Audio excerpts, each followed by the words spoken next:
about water. It takes a little bit to have it make an impact, but I'm telling you, drink more water. Beat the heat, drill sergeant, beat the heat. But seriously, if you're thinking like, what do I do about how to sleep a little bit better? Try drinking water. Drink more water. All right. So we'll see how this goes. All right. So how understanding PTSD helped me understand racism. So first, I want to talk about kind of how things are structured in my head. Okay, so you can maybe understand this. So here I am. Okay, this is Ben, and this is my mind and my heart. Okay, mind and heart. All right, I can't really see that. Let me make this bigger.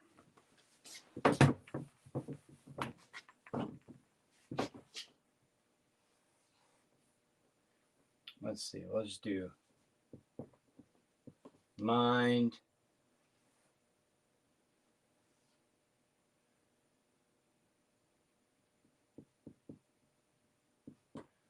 mind and heart.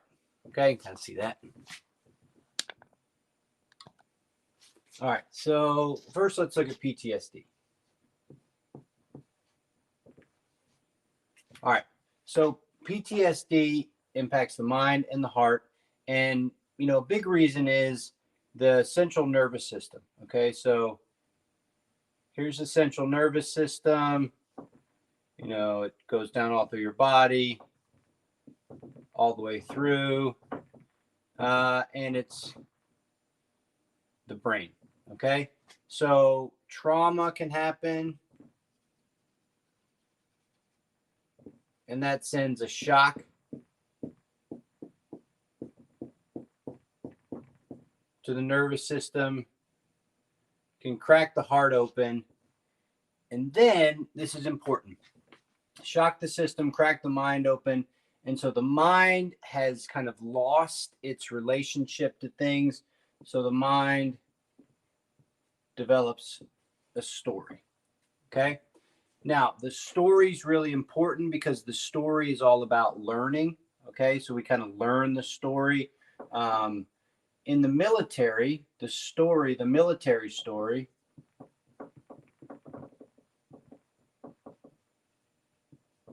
is no pain, no gain, mission first, God and country. Okay, so that's the story. All right, that's the story that has to address the brokenheartedness and the mind that's stuck in the story. Okay, so what does it mean to be stuck in the story? I am this. I am this. This is what I relate to. This is who I am. This military story, this brokenheartedness, this mind. It's all related back to the story. Anything that I have to do to interact with, what's going on here gets fed through this narrative. The story narrative is really, really a big deal.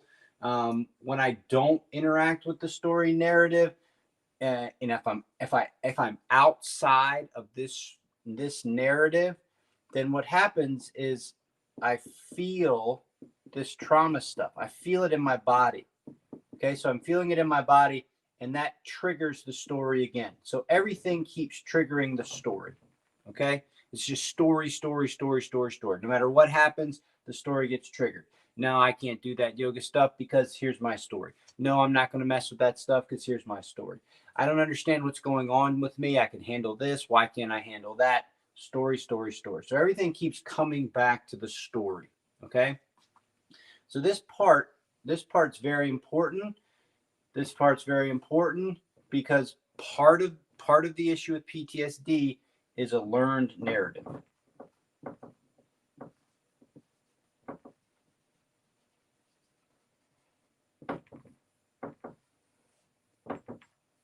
The learned narrative.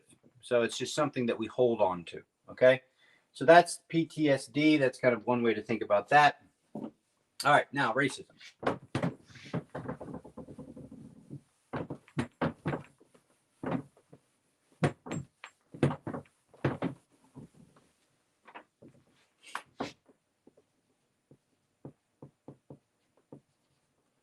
Okay. Racism is systemic.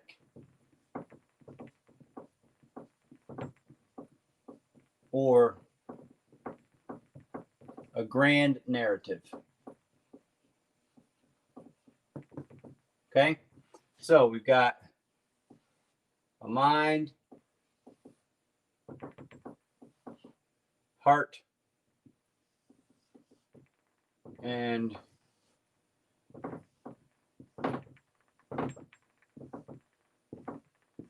a body. Okay, so what racism does through this grand narrative is develop a story. Okay, now the mind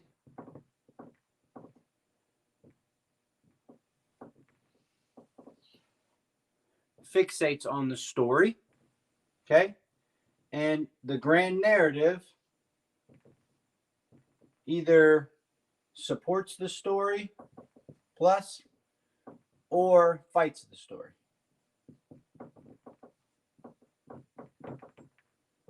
Okay, it either so it's like a plus, it's a positive, or it fights. Okay, so what happens in the grand narrative is that there's this simplification of things, and it makes things, it attempts to make things obvious. It attempts to influence the mind in a kind of a simple kind of way. Okay, so similar kind of thing.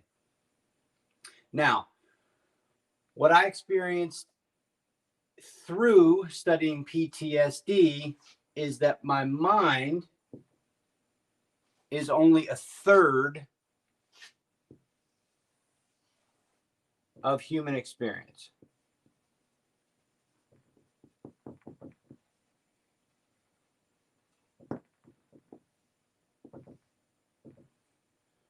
So here's mind. Okay, so it's 1/3. Mind, body, unknown. Now, for the longest time, okay, this is what I learned from PTSD. For the longest time, I saw my mind as the whole of human experience. Mind is the whole. But in reality, the mind is only a third. So anyway, I gave 100% to mind, or another way to think about it is I gave 100% to the story, okay? And the problem with giving 100% to the story is that the mind has certain characteristics. The mind is past, future, okay? Because it's past and future, the mind can always keep the narrative going. The mind has the ability to always keep the narrative going. So even if confronted with alternative information, the mind, if it is given 100%, if it's given prominence, a mind can keep the narrative going. Okay, so here's what happened the other week while I'm interacting with what's called the Conciliation Project. It's a project that they're doing to create conciliation around America's very, very difficult legacy around race and racism. So anyway, I'm in this program, okay? I'm listening to a fellow patriot, someone who has served in multiple wars, has served honorably in every conceivable way. And I'm listening to this gentleman who's a Black gentleman. I'm listening to him describe an experience where he was treated in a unbelievably awful way. And he was accosted by police, and the police put a gun to the back of his head. This was in the 70s. Put a gun to the back of his head.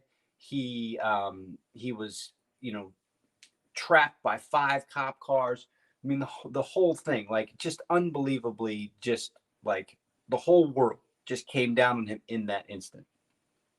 And this was his first interaction with racism. This was the first time it ever happened. Now, remember, racism is a system, okay? It's a grand narrative, all right? So, anyway, he's telling me this story, okay? And because of mindfulness, right? Here's the practice of mindfulness.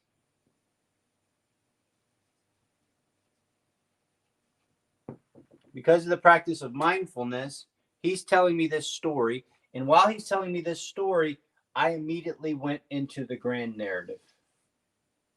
Now, I'm not saying this out loud to him. This is happening in my head. So he's telling me this story.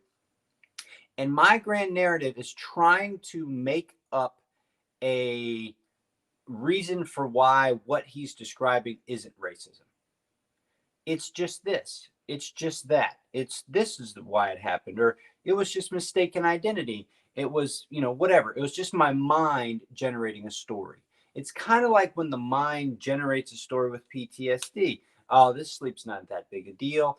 I can sleep again. I can, this is nothing compared to what I went through in combat, or, I should be tougher. It's anything the mind creates that does not accept what's happening, what you actually see. It doesn't, it creates some kind of counter narrative or counter idea for why that is.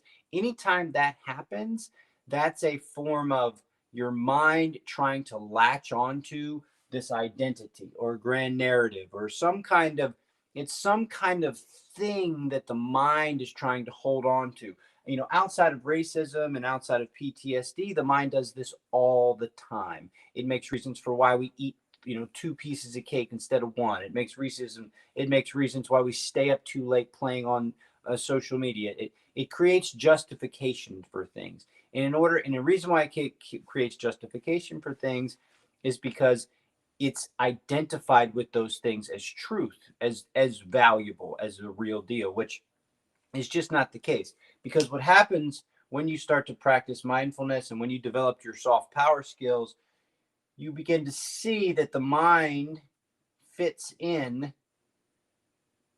as a part of the whole, which is the present moment. You begin to see that the mind is only a third. It's a third. It's not the whole thing. And once you start to realize that the mind's not the whole thing, you begin to realize that this grand narrative is only a third valuable. And because it's only a third valuable, you realize you actually have the tools to change it. So what happened is this gentleman was telling me his story, and I was able to relate to him in the conversation what my mind was doing. I said to him, look, I'm listening to what you're saying, and while I'm listening to what you're saying, I actually hear my mind creating a counter narrative. And I was just like, oh geez, like he's telling me this story, and then he's like, and then I see still in 2017, 18, 19, 20, I still see cops doing the same thing and killing black men. Like, I still see it doing the same thing. Oh, it's just and in my mind, I'm looking at my own mind saying, oh yeah, this is just mistaken identity. This is just, oh yeah, it's just, it's just a mistake. There's nothing systemic about this. It's just a mistake. And I'm looking at my mind and I'm just like, really, mind? Like, that's what you're fixating on? Not the fact that this guy that you trust, that you believe in, that you honor, that you love to be around, not what he's saying. You're believing the narrative that you have in your head over what you're actually hearing right now. That seems kind of nuts. And I was like I told him, and I was like, I didn't see it like that. I didn't see the thing. And it was the same thing with PTSD. Like, it was like these things were happening that was telling me like, this is truth, this is the way it is. But the narrative in my head, that story, just kept driving home this stuff. Now, if you don't understand mindfulness, okay, then you're never going to see this. So mindfulness turns into soft power.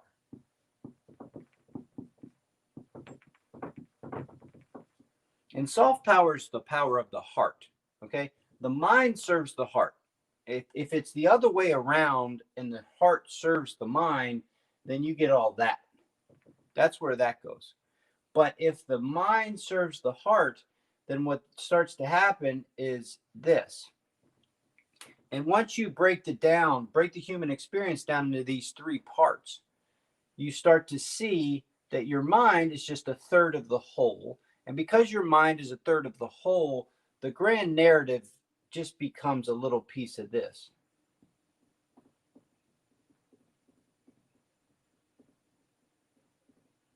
And because the grand narrative is just a little piece, it can be changed.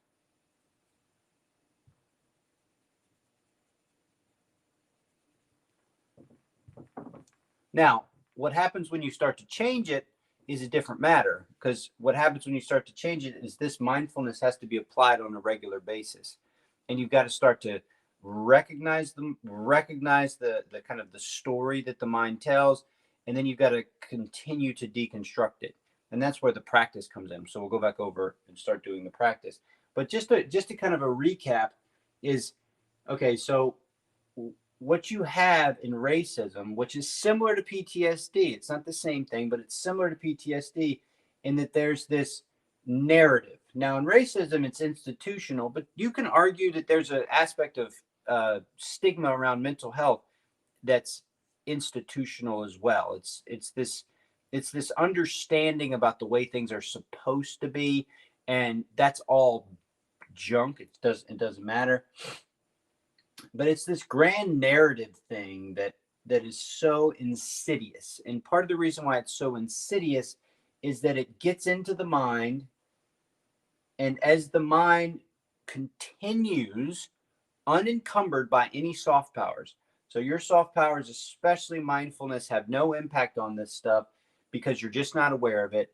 The mind stays in the system, but what also keeps happening is the mind keeps generating 100% of your kind of identification, your interaction. It's mind-based, it's past, future-based.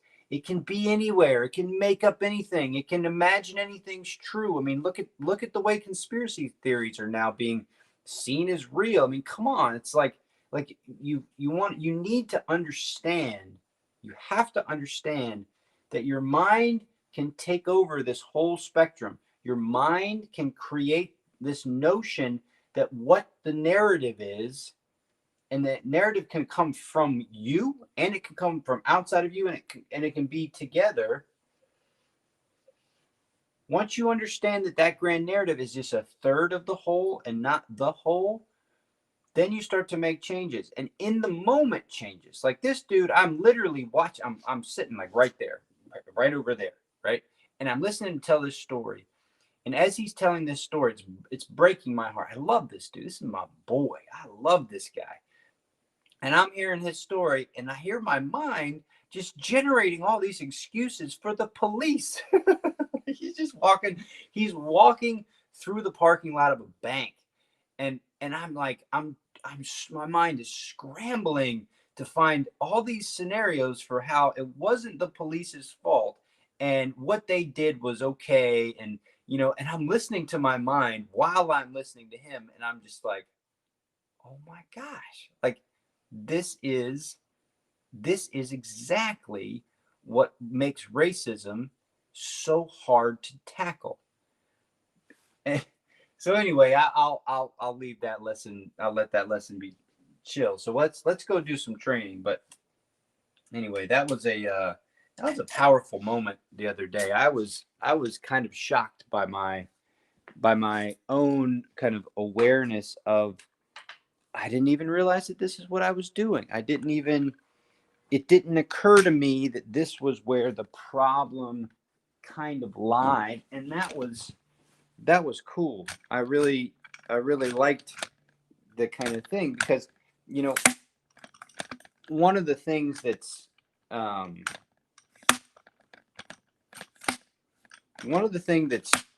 tricky, and this is hard, is that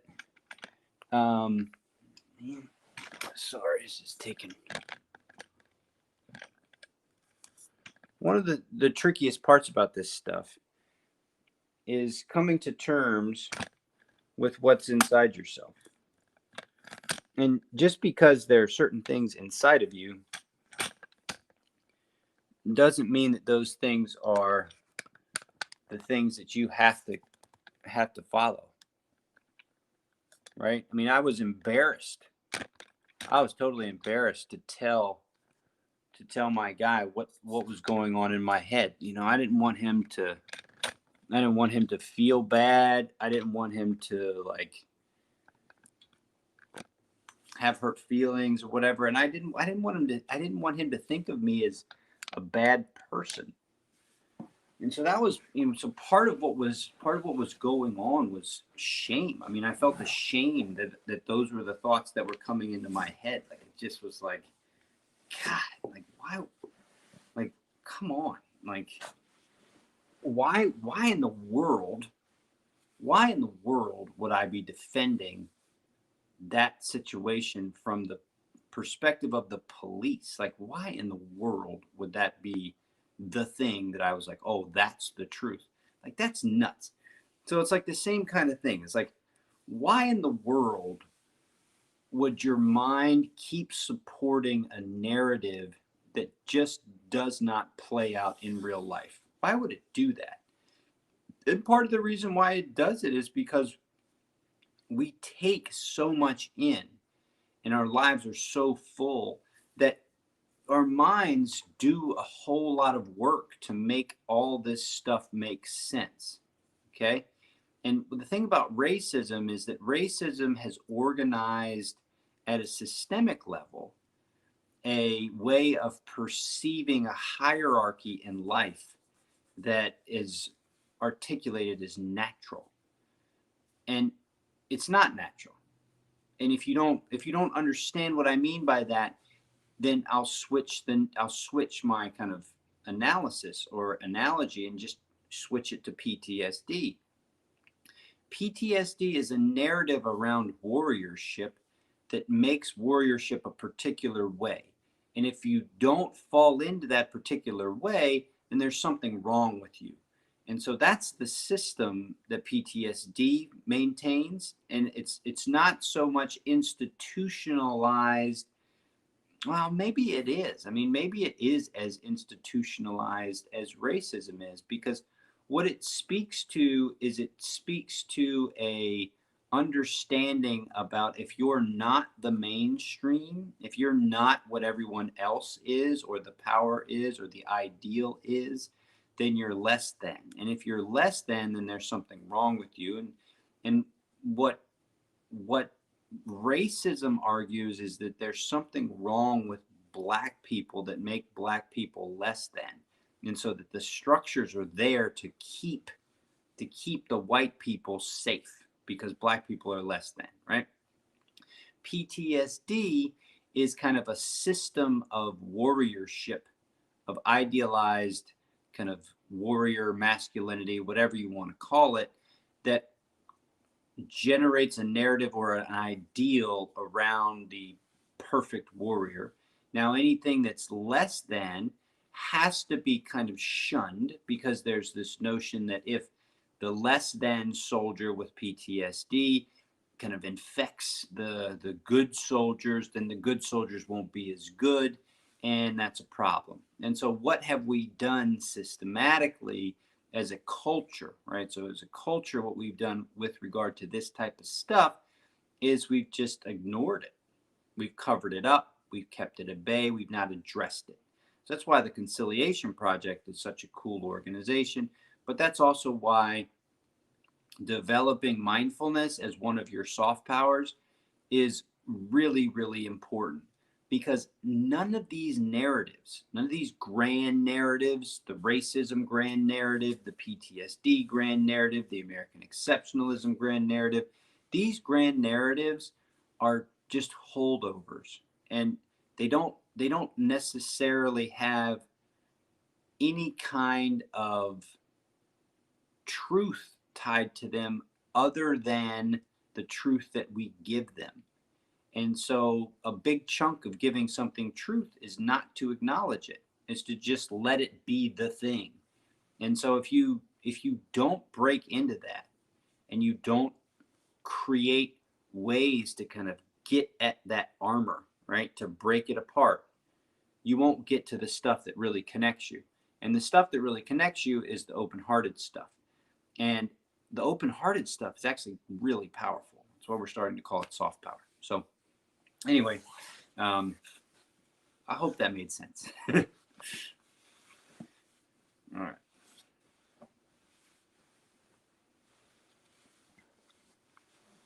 Find your comfort.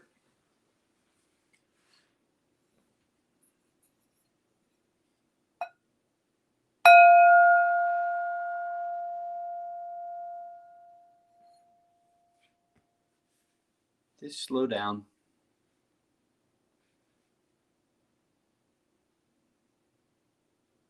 As you slow down, what shows up? I want to close my eyes. There's it going. Taste in the mouth. Not a lot of sound.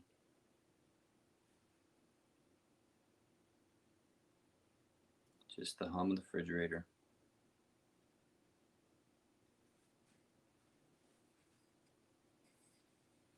Car sound way off. Second bell.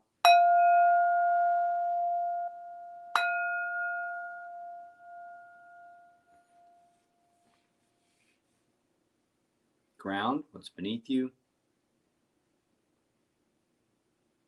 Pelvis.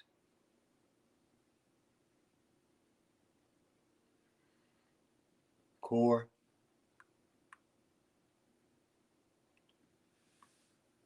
Heart space, shoulder blades.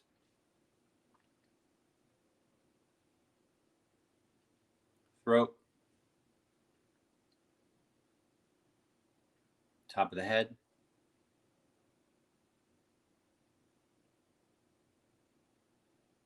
Soften the muscles of the face. Behind the eyes. Cheeks, nose.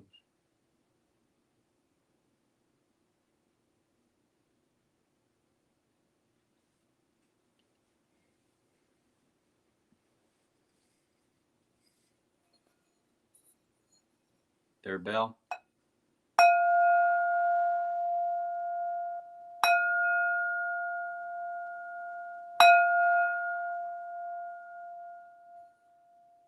Baseline.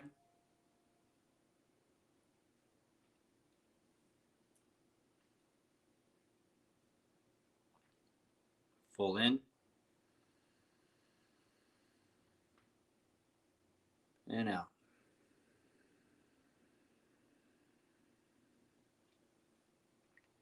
Think sides, breathe sides, feel sides.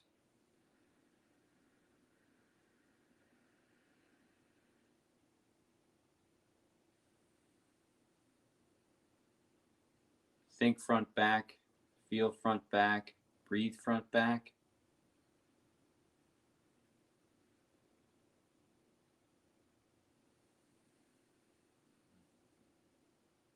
Think up and down, breathe up and down, feel up and down.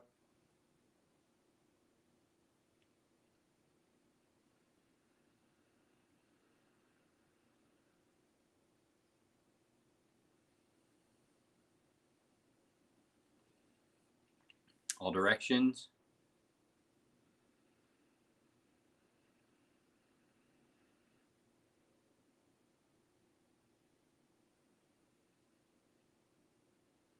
Change time, 4, 7, 8, 3 rounds on your own.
Baseline.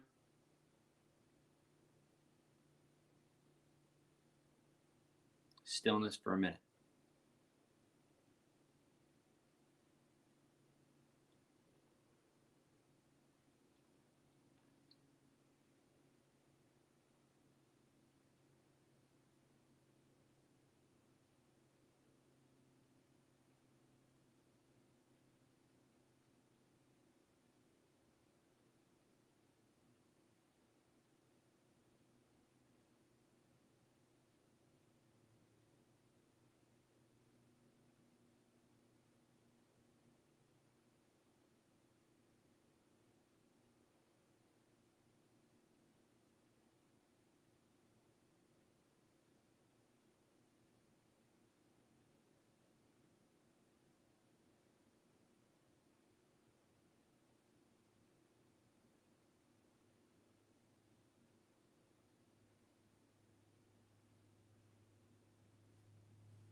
So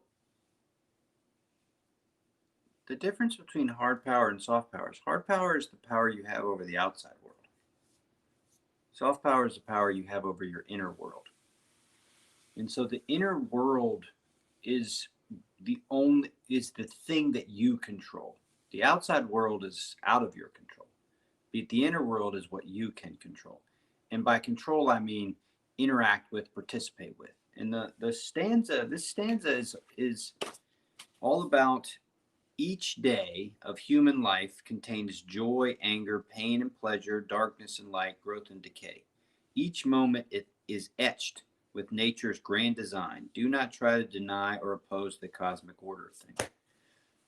And so again, he uses that kind of majestic kind of language, but in the outside world, to deny the outside world and to kind of live in a bubble where things don't happen and you don't have to worry about things, and it's whatever, I just have to worry about my inner world. Can't do that. You can't leave it out, because the outside world and the inner world always come together. The inner world, you also can't deny stuff. You can't just leave things out. Now you've got a luxury in the inner world, is that most of our culture is still behind the curve on mindfulness. Most of our culture is unaware of their internal space and identify largely with their mind. That's just kind of where we are. Now it's changing big time, but most people don't know that.